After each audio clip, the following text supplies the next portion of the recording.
नमस्कार। आजकल भाजपा की फेक न्यूज फैक्ट्री से ज्यादा मीडिया का एक वर्ग है जो कांग्रेस के सोशल मीडिया से खासा परेशान है। बड़ी अपच है, बड़ी दिक्कत है। इनमें से कुछ कमांडो वॉरियर नोएडा के तो ऐसे हैं एंकरगण जिन्होंने शोज तक कर डाले कि कांग्रेस के सोशल मीडिया ने ये क्यों कहा, कांग्रेस के सोशल मीडिया ने वो क्यों कहा। ये वही प्रबुद्ध वर्ग है जो राहुल गांधी के खिलाफ भाजपा के जहर को और झूठ को घर घर तक पहुंचाने में जिसने बड़ी कारगर भूमिका निभाई है। ये वही चरण चुंबक है जिनको राहुल गांधी के खिलाफ बोले हुए अपशब्द सुनाई नहीं देते, जिनको राहुल गांधी की छवि को बिगाड़ने की भाजपा का जो सुनियोजित षड्यंत्र था वो दिखाई नहीं देता, जिनको राहुल गांधी के बयानों को तोड़ मरोड़ करके जो भाजपा झूठा प्रचारित करती है ना वो दिखाई देता है ना सुनाई देता है।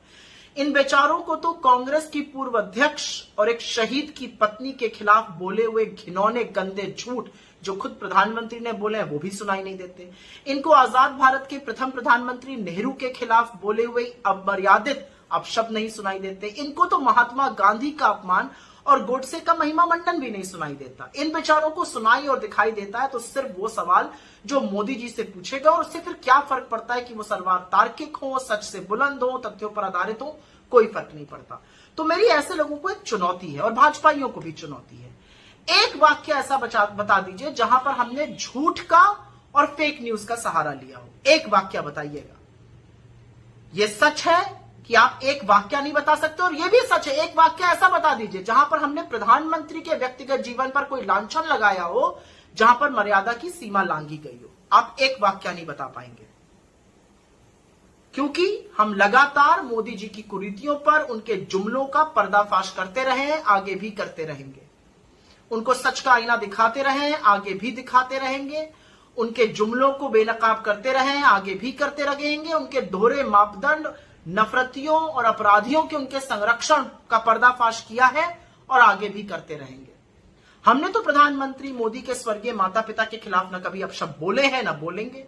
ना उनकी दादी के खिलाफ, ना उनके पिता के नाना के खिलाफ हमने जहर उगला, और ना हम उगल सकते हैं, ना हम उगलेंगे, क्योंकि हमारे संस्कार ही नहीं है। हमने तो मोदी जी के नाम, उनके पासपोर्ट, उनकी शिक्षा, उनकी चाल चरित्र, उनके फलानी चीजों पर न कभी झूठ प्रचारित किया है, न करेंगे। लेकिन हां, हम उनके खोखले दावों को जरूर बयां करेंगे। हम उनके भयावह जुमलों पर जरूर प्रकाश डालेंगे, क्योंकि ये हमारा काम है। हमने ये सब नहीं किया, लेकिन हम तो वो कर रहे हैं जो मीडिया को करना चाहिए था। हम मोदी जी से महंगाई पर, बेरोजगारी पर, गरीबी पर, आर्थिक असमानता पर, चीनी अतिक्रमण पर, अडानी के महाघोटाले पर, महिला की सुरक्षा पर, अपराधियों को दिए संरक्षण पर लगातार सवाल पूछ रहे हैं और सवाल पूछते रहेंगे। ये काम तो आपको करना था, काम हम कर रहे हैं। और असलियत यह है कि भाजपा की परोसी हुई नफरत का सामना हम तथ्य से, आंकड़ों से, सच से और कभी कभी व्यंग से देते हैं। यह भी सच है कि भाजपा ने और मोदी जी ने करोड़ों रुपए और मीडिया के बलबूते पर राहुल गांधी जी की छवि नष्ट करने की बड़ी कोशिशें करी। हम ऐसा चाहकर भी नहीं कर सकते। अव्वल तो हमारे पास इतना पैसा नहीं है, दूसरा मीडिया हमारी तरफ नतमस्तक नहीं है, और तीसरा सबसे बड़ा कारण हम ये इसलिए नहीं कर सकते क्योंकि इसकी इजाजत ना हमारा जमीर देता है, ना हमारे संस्कार देते हैं, ना हमारे मूल्य देते हैं। तो आपको किस बात की दिक्कत है?